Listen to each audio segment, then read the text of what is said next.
So you then mark the current fourth turning we're in, somewhere in the ballpark. 2008 great financial crisis is maybe the spark point or the inflection point, whatever, the beginning. And then you would expect this to run through mid 2030s. About. So we're close to the end. Well, I guess not really, but 2/3 of the way through maybe. What do you see over the next, we're obviously mid 2024 right now, so we've got 10, 11 years left on this thing. Mm-hmm. What is your outlook for the next decade plus 1 year? Yeah, so let's just call it 10 years to make it easy. Yeah. I would say the last 3 to 5 years will be post the peak. Mm-hmm. And so it's less time than we think, I assume, before it gets bad. Mm. And so we'll crescendo, we'll taper off a little bit, and that's when you'll see however this thing shakes out, the winners will reset the game board in their best interest. And so I would say between 3 to 7 years, somewhere in that feels like a good estimate for when we'll hit a peak. What is that? How could it be? Honestly, I think no one knows, and anyone who has confidence in that answer you should treat it with a grain of salt. But what I see is two primary forces. One is the standard generational cycle. We're ready for war. Then I see a giant debt problem. Mm-hmm, and, what are we going to do about the debt? Well, conveniently, war gets spending approved very easily. Mm-hmm. If the barbarian's at the gate, nobody minds a little inflation to save your country. Yeah. And so it sure feels like the war drums are beating. We already see it abroad. Now, what scares me more than ever is that we have so much debt right now that this is a new type of fourth turning. In the 30s, we did not have this. So we spent a lot on social programs to recover the economy and also on war. And in the process, we built a lot of capital assets here. And we were the victor compared to Europe. Mm-hmm. And so we had an unfair advantage. We took on a lot of debt, but we also just created an economic engine. Today, we have debt up to our eyeballs. And so more debt is going to create a bigger sort of financial situation. Mm. And so we don't have the room to spend our way out of it. And so in my mind, that creates a scarier environment. I also think this is the first proper fourth turning that it's entirely global. Mm. And so in a globalized world, we can't help it, but we're overlapping with other countries. Okay. I wouldn't say I have a strong grasp of each country one by one. I'm not tracking it globally.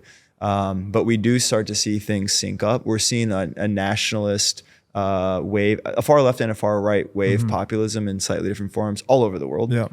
And so I foresee many countries are going to have a similar chaotic period. And some will go one way, some will go the other. Yeah. And so I think that's in front of us. I think when I look at what could or couldn't happen, how does that resolve? I honestly think Bitcoin plays a role here. I have my orange tinted glasses on, of course. Mm-hmm. However, in this environment, there's two things we have to solve: debt and order.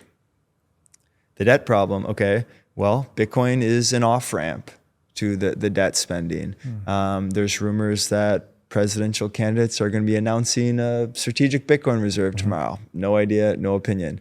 But I think Americans are starting to realize this, and maybe they're coming to terms, maybe they're bending the knee, maybe they're capitulating to Bitcoin because it is in their best interest to start siphoning away Bitcoin. If we rebase a currency, or worst case scenario, we have some major hyperinflation, well, Bitcoin was going to rip in that situation. So you might as well hedge your bet.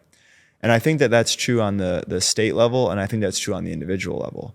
No matter where you are in the world, if you don't want to go down with your country's ship, you have the choice right now to squirrel away some Satoshis for your family.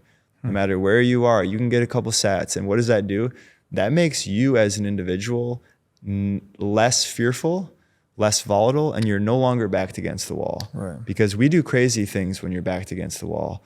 And Bitcoin is a way to individually free people. Corporations are doing the same. Nation states are doing the same. So that serves as a pressure release valve in this chamber we're constantly increasing the pressure on. And so that gives me a little bit of hope there. The next thing is, how do we unite left and right? How do we create conditions where order reemerges and the people are in on it? It can't be a partisan issue. Bitcoin is pretty partisan today, but properly understood, there's something for everyone here. Of course. And so in that type of environment, we should see Bitcoin should be viewed as an institution. It should be viewed as a public good. It reinstills trust in the society, and we no longer have to outsource that trust to the old white guys sitting around a table setting monetary policy for the world.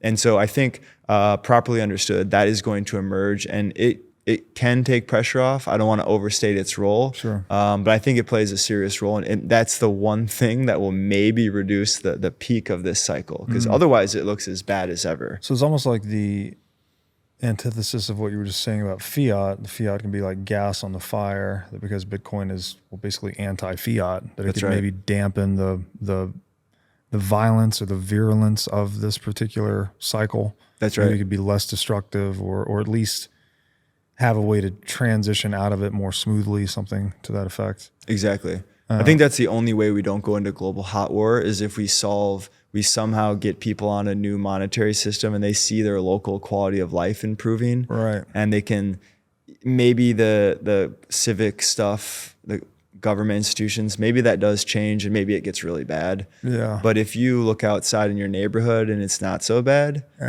you're going to maybe not freak out. Maybe it won't mobilize the country. Yeah. Because I also see the highest chance of civil war for sure in our lifetime.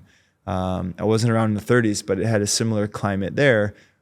And if you go back to the 30s, people would assume, if you said, hey, are we going to go to a war abroad, or are we going to have a civil war here? It would have been unanimous civil war here. That was the feeling. Yeah.